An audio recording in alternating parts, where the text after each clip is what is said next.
سلام زي خبركم تخاتلتي بين تي في نلوم سولس 26 حمله زيت تدالو على توزينات تحتيزلكم مصيلخو كم وترك حساب فصام دباتنا نختكتاتلونا عند عدنكو بقدامነት ارئيس زينا مرحتي جبتن سومالن اب ጉዳይ ግድብ ህዳሴ ዘትዮም اب ኤርትራ ተታሒዞም ዝጸንሑ 50 የመናውያን ገፈፍቲ ዓሳ ናብ ዓዶም ተፋንዮም ፖሊስ ኤርትራ በመሕደራ ዘሰልጠኖም አባላት አመሪቁ روسيا قرب غاز هنكيا نيوروبا خطرعد تسرحلا كتبل يوكرين تخصص أباي برخا جابان سبات يتقعو خمزلون كالين زدهسس مدبات حزلكم مصيلخو سناي ناي مكتتال غزي انداتمنخوم ابزا چانال دما ناي وترو تخاتلتي نختكونو سبسكرايب بمغوار ناي دول ملكت كتوقو بخبري يقدمكم مرحتي جبتن سومالن اب ጉዳይ ግድብ ህዳሴ ዘትዮም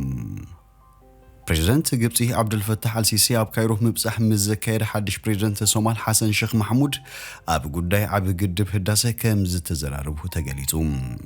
كلتيوم مرحتا اب استفلالي ጉዳያት ድሕሪ ምዝታዮም اب ዝሃቦ ሓበራዊ መግለጺ اب ዓለም ለኸው ወሓዚ ማያት ዝግበሩ ፕሮጀክታት ሓደገኛ ብሕታዊ ፖሊሲታት اب ዝብሎም ጉዳያት ከም ዝተዘራረቡ ፕሬዝዳንት አልሲሲ ሓቢሩም ኣብቲ መግለጺ አልሲሲ ግድብ ህዳሴ ብዝምልከት ኢትዮጵያ ብውልቃው ስጉምቲ ሙሳዳ አሉታዊ ሳዕብን ክህልወዩ ከም ዝበለ ማዕከን ሓበሬታ አናዶሉ ጸብጺቡም ግብጽን ሱዳንን ኣብ መንጎ ሰለስቲን ሃገራት ቀያዲ ስምምዕ ከተገበረ ኢትዮጵያ ነቲ ግድብ ማይ ከይትመልኦ ከሓታ مصنحن زكريوم انتخون ኢትዮጵያ حቶተን ሃገራት አሽሽ በባላብ ዝሐለፈ ክልተ ዓመታት ክልተ ዙር ምምላእ ማይ ገተግድብ ከተሳለጥን ከላ ኣብዝ መጽወርህን ሓሶን ሳልሳይ ዙር ምምላእ ማይ ንምክያድ ተዳልያላ مرحت جبتن سوماليان ابزهاو بقطتاوي فنو تلفزيون زت محلالفه حبراوي ጋዜጣው መግለጺ مملاء ማይን ቀጻለ ስራሓትን ተግድብ በዝምልከት ቀያዲ ስም ምግባሩ አርላይ ሙኻኑ ከም ተሰማምዑ አልሲስ ተዛሪቡም ኣብ ጉዳይ ግድብ ህዳሴ ተዘራሪብና ኣለና ኣብ ዓለም ለኻው ማያት ኣብ ዝካይዱ ፕሮጀክታት ብውልቁ ዝውሰዱ ፖሊስታት ዘስዕቡ ሓደጋውን ተዘራሪብና كون هنزتن مخرن تجزاي أبناء مخان متكل حسب تلاويت نايلوم بريزيدنت سومالي حسن شيخ محمود بوغنو مملاء ما ينسرحت قدب هداسة على إن تحققونتن كيادن سمع بزملكت مس بريزيدنت السيسي كمس سمام مجلسو جايزته الأهرام تبسيبام نزبنات بزي قدب ما يروح أباي كتكم زتنحت قبسي قدب هداسة متن اترخبو ما يكقنسويو بزبل مسيتو بيا كيادن سمع كتقبريات دليم نزين مفتسام كاب هاجرات زوبه بتوسخي دغاف حيالات هاجرات المركابنات ጉዳይና ቤት ምኽሪ ጸጥታ ውድብ ሕብራት ሃገራት ወሲዳተያም አመጀመርታ ዝወርሒ ፕሬዝዳንት አልሲሲ ኣብ ሱዑድ ዓረብ መብጽሕ ምስ ካየደ ፕሬዝዳንት አሜሪካ ጆ ባይደን ተረኺቡ ኣብ ጉዳይ ግድብ ህዳሴን ካልኦት ጉዳያትን ምዝራው ዝከሪም አልሲሲ ምምላማይን ቀጻለ ስራሕት ትግድብን በዝምልከት ተጠቅሚ ማይ ግብጽ ብዘኽብር መልከ ቅያደ ሕጋው ስም አኽግበር ዘለዋ ጽኑዕ ቅዋም ንባይደን ከም ዝገለጸሉ ቤት ጽሕፈቱ አፍሊጥዩም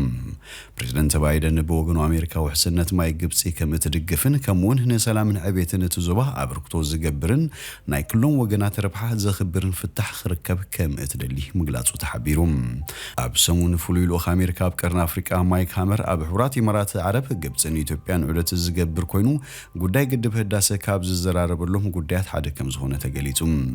محزا إثيوبيا زهونة بريزيدنت سومال نبر محمود عبد الله فورماجو أبزبنا سلطانو مسجبسي زنبرور كبز حتول زنبر خوينو حدش بريزيدنت سومالي أبز سمون أب جبسي زكيرو مبصح نزين محداس كم زغونيو زأمن كرم حج زنبر مرحتي سومالي أبي إثيوبيا جبسن ز سحاب اللو قداي علاوي مجلسي كم هاب تغطيو نيروميم أبز حلف سمون أب أديس أب مبصح كايد تثبيت تغيير لو زنبر بريزيدنت حسن شيخ محمود مغنياتو بزيت فلته خونتات نابتا هاجر كي تقعزه تاريخيوم بعنصاروت بريزيدنت ناب جبسي أمريحو مس السيسيو تزراريبوم أتوم كلتا مرحاتي بزعبا قدب هداسا ملكيتهم بزعبا زهابو حساب بزملكت جن بوغن إثيوبيا زاقيت زتبا على نجري لن أب إرترا تتحيزوم زتصنحو 50 يمناويان قففت عسا ناب عدوم تفانيوم እቶም ካብ ክልተ ሰሙን ክሳብ ንልዕሊ ሓደ ወርሒ ተታሒዞም ዝጸንሑ የመናውያን ገፈፍቲ ዓሳ ብ21 ሓምለም ካብ ኤርትራ ምስ ተፋኑ አልኮባም ናብ ዝተባለ ክፋል ወደብ ሓዶይዳ ከም ዝኣተው መርበብ ሓበሬታ አልአኽባር አልየማኒ አረጋጊጹም እቶም የመናውያን ብሓይል ባሕሪ ኤርትራ ኣብ ክልል ማይ ቀይሕ ባሕሪ ምስ ተታሓዙ ንብረቶምን ጀላቦምን ተሃጊሮም ናብ ዓዶም ከም ዝተፋኑ እቲ መርበብ ገሊጹም ኤርትራ ኣብ ቀይሕ ባሕሪ ኣብ ዝርከብ ክልል ማይ ዓሳ ንዝገፉ የመናውያን በብእዋኑ ክትሕዞም ምጽናሕ ዝስማዕ እኳ እንተኾነ እቶም የመናውያን ግን ኣብ አህጉራዊ ክልል ማይ ከም ዝተታሓዙም ዝወቅሱም መንግስቲ ኤርትራ ብዛዕባ ምትሓዝ የመናውያን ገፈፍቲ ዓሳ ክሳብ ሕጂ መብርሂ ኣይሃበሉን ፖሊስ ኤርትራ ብምሕደራ ዘሰልጠኖም አባላት አመሪቁ አማከል ስልጠና ኃይልታት ፖሊስ ኤርትራ ብምሕደራ ዘሰልጠኖም አባላት አመሪቁም ፖሊስን ጸጥታን ደቅ መሐረና አስታት ሓደ ወርሒ በሙያ ምሕደራ ክስልጥኑ ጽንሑ 33 አባላት ፖሊስ በ21 ሐምለ ተመሪቆም ሰልጠንቲ ዝቀሰሙ ትምርቲ ኣብ ምሕደራ ሕጊ ህዝባዊ ርክባትን አቀራረባ ጸብጻብን ዘተኮረ መንባሩ ህዝባዊ ርክባት ፖሊስ ኤርትራ ሓቢሩ ኣብቲ ናይ ምምረታ ስነ ስርዓት ቃል ዘስማዕ ኣብቲ ማእከል ሓላፊ ሞያዊ ፖሊሳዊ ትምርቲ ሜጀር ወልደ ገብርኤል አንደገርገስ ሰልጠንቲ ኣብ እዋን ትምርቲ ንዘርአዩ ድሌትን ስነ ምግባርን ብምጓስ ዝቀሰሙ ትምርቲ ምስ ውህሉል ተሞክሮም ገበናትን ኣብ ምክልኻልን ሕግን ስርዓትን ኣብ ምስፋንን አበርክቶም ክዓዝዝ ዘለዎ እምነት ገሊጹ ሓላፊ ምሕዳርን ፋይናንስን ፖሊስ ኤርትራ ኮሎኔል ሃብተ ማርያም ተስፋ ማርያም ፖሊስ ኤርትራ ተልእኹ ብዝግባእን ክፍጽም ምዕባልን ሞያዊ ዓቕሚ አባላት ካብ ቀዳምነታቱ መደባቱ ከም ዝኾነ አገንዚቡ ሰልጠንቲ ብዝቀሰምዎ መሰረታዊ ትምርቲ ንህዝቢ ብቑዕን ስልጡን አገልግሎት ክህቡ ድማ አዘኻኺሩ እቲ ትምርቲ አገዳስን ጽንሖም ፍልጠትን ብቕዓትን ክብ ዘብልን ምዃኑ ዝጠቐሱ ሰልጠንቲ ብወገኖም ብፍላይ ኣብ ምቕባልን ምስማዕ ጉዳያትን ጽቡቕ መረዳእታ ከም ዝሓዙ ገሊጾም ሩሲያ ቀረብ ጋዝ ነኪያን ኤውሮጳ ከተርዕድ ተሰርሐላ ክትብል ዩክሬን ተኸስስ ሩሲያ ነቲ ካብ ሃገራት ተበጊሱ ናብ ኤውሮጳ ዝኣቱ ብኖርድ ስትሪም 1 ዝፍለጥ መስመር ጋዝ ብምንካይ ኣብ ኤውሮጳ ራዕዲ ንምእታው ተሰርሐላ ክትብል ዩክሬን ከሲሳ ሩሲያ ነቲ ካብ ከተማ ቪዮበርግ ሩሲያ ተበጊሱ ብውሽጢ ባሕሪ ባልቲክ ንሃገራት ኢስቶኒያ ላትቪያ ሊቱዌንያን ፖላንድን ሰንጢቁ ናብ ጀርመን ዝኣቱ መስመር ጋዝ ኖርድ ስትሪም 1 ንምትዕራይ ነቲ ናብ ጀርመን ዝሓልፍ ጋዝ ከተጉድሎ ምዃና ምግላጽ ዝከርዩ እንተኾነ ፕሬዝደንት ዩክሬን ዘለንስኪ ነቲ ሩሲያ ዝሃበቶ ምኽንያት مسيو مبال روسيا قبل الأوروبا رعديه نمتتاو تسرح عليهم از خلتين هاجرات أودبات يوكرين زلوا أخال كابز متسمون جميل هنو وصا هاجرات كسدد زخيل سم دحريه مختامنيو زخون زلهم كوبانيا قرب غاز روسيا زخونه غاز بروم بسوني ابزهبو حبريتا نت مسمر غاز محلاله فلو شامبقوتات نمتعراينتين اب أوروبا زلاخ غاز بفرقي كنكيو مخانو غليص زلهم منكس جرمن غن قرمن مغدال زغدد ابتي مسمر زخونه بلشت كم زيلو زغلص نورد ستريم 1 نزحلف سامنتات كابتي زحلفو زغبو غاز نتحتيو ناب جرمن غاز كسدد صنيهم ام مجمرتانا يزورحون كتعراره تباهلونا 10 معلتات دويلي نيروم روسيا بزحلف عامت 400 كاب طلبات غاز اوروبا وحبرت شفينا نيرايام كابزي بمغاز اوروبا وحبرت روسيا نت مسمر غاز كم مسارح كينات تتقملوا الله بمبال يخصصم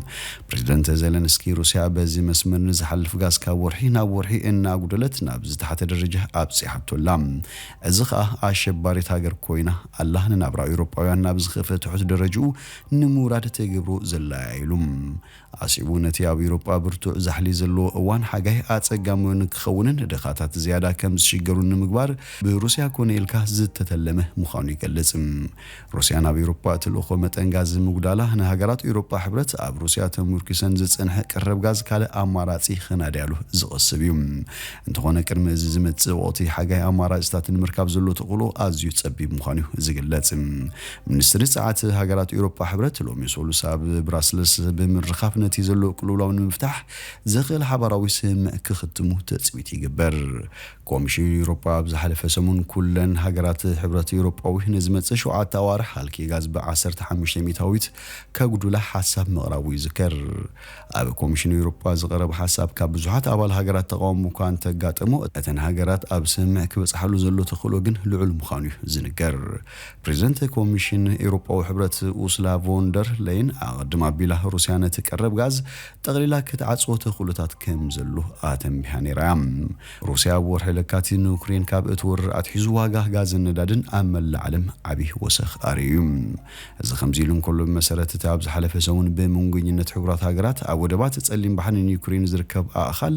ናብ ወጻኢ ሃገራት ክስደድ ኣብ መንጎ ሩስያን ዩክሬን ዝተበጽሐ ስምዕ ኣብ ውሕዳት መዓልታት ተግባራዊ ክኸውን ዩክሬን ተስፋ ልዑል ምዃኑ ገሊጻ።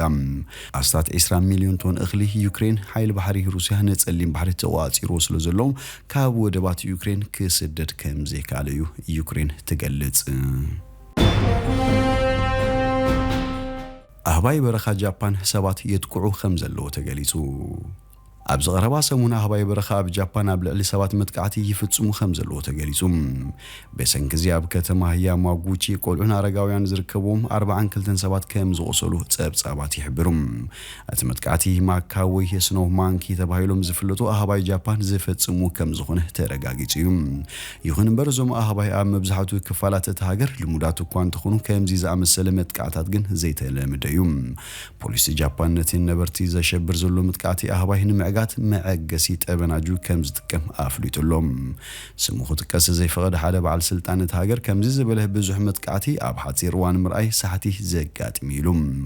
ኣብ ፈለማ ቆልዑን ኣንስትን ጥራይ እዮም ዝጥቅዑ ነይሮም። ኣብ ዝቐረባ ግን ንኹላትን ሰብኡትን ብዕድመ ዝደፍኡንን ግዳይ መጥቃዕቲ ገይርዎም ኣሎ ኢሉ። ነቶም ኣህባይ ብመጻወድያ ንምሓዝ ዝተገበረ ፈተነ ፈሺሉ እዩ። ካብቲ ኣብ መጀመርታ ሓምለ ዘጋጠመ ቀዳማይ መጥቃዕቲ ኣትሒዙ ዝተገበረ ሓልዋ ፖሊስ ነቶም እንስሳታት ደው ከብሎም ኣይከኣለን። እዚ መጥቃዕታት ብዕስለ ድዩ ዝፍጸም ዘሎ ወይስ ብውሱናት ኣህባይ ዛጊት ዝተገልጸ ነገር የልቦን። ግዳያት ካብ ምፍሕንጫር ጀሚሩ ኣእጋሮምን ኣእዳዎምን ክሳዶምን ክስምዖም ከም ዝተነኽሱን ናይቲ ከባቢ መራኸቢ ብዙሓን ጸብጺበን። እዞም ኣህባይ ኣፓርትማ ሰይሮም ዝባሕጠር ዋጓል 4 ዓመት ሓንቲ ካብ ግዳያት እያ። ኣብ ካልእ ኣጋጣሚ ኸ ሓደ ህበይ ኣብ ሓደ ክፍሊ መዋዕለ ህፃናት ከም ዝሰባበረ ዝገልጽ ዜና ተቃሊሑ። ገሊኦም ተቐማጦቶም ኣህባይ ናብ ኣባይቶም ብዘንሸራተት ማዓፁ ወይ ከዓ ብኽፉት መሳኹቲ ከም ዝኣትዉ ይሕብሩ። ኣብ ታሕቲ ብኽያት ሰሚዒ ቀልጢፈ ወሪደ ሽዑ ህበይ ኣብ ልዕሊ ወደይ ረኺበዮ ክብል ሓደ ኣቦ ንጋዜጠኛታት ገሊጹ። ኣብ ሓደ እዋን ሓደጋ ምጥፋእ ተቓሊዖም ዝነበሩ ማካው ህበይ ኣብ ቀረባ እዋን ቁጽሮም ይውስኻሎም። ኣብዚ እዋን እዚ ዓለም ለኸ ሕብረት ድሕነት ተፈጥሮ ካብ ዝተሓሳስቡ እንስሳታት ገይሩ መዝጊቦም እዩ። ይኹን እምበር ካብ ዩኒቨርሲቲ ያማጋታ ዝተገበረ መጻሕፍቲ ከም ዝሕብሮ ካብ ሕማሞም ቁጽሮምን ምውሳኹ ኣብ መንጎ ሰባትን እዞም ኣህባይን ከቢድ ግጭት ኣላዓይሉ ኢሉ። ጠንቂ እዚ ኣብ መንጎ ሰባትን እቶም ኣህባይን ዝነበረ ርሕቐት ምንካዩ ከም ዝኾነ እቲ መጽናዕቲ ይሕብር። ኣብቶም ኣህባይ ዝነበረ ባህላዊ ኣረኣያ ምቕያሩ ኣብ ባህርያት ደቂ ሰብ ለውጢ ምምፁ ከምኡውን ኣብ ባህርያዊ ቦትኦም ዝግበር ለውጥታት ምኽንያት ክኾኑ ከም ዝኽእሉ ይግለጽ። ዝኸበርኩም ተኸታተልቲ ቤን ቲቪ ንሎሚ ዝበልናዮ መሰናዶና ኣብዚ ወዲእና ኣለና። ምሳና ስለ ዝጽናሕኩም ብልቢ ነመስግን። በብዘለኹሞ ሰላም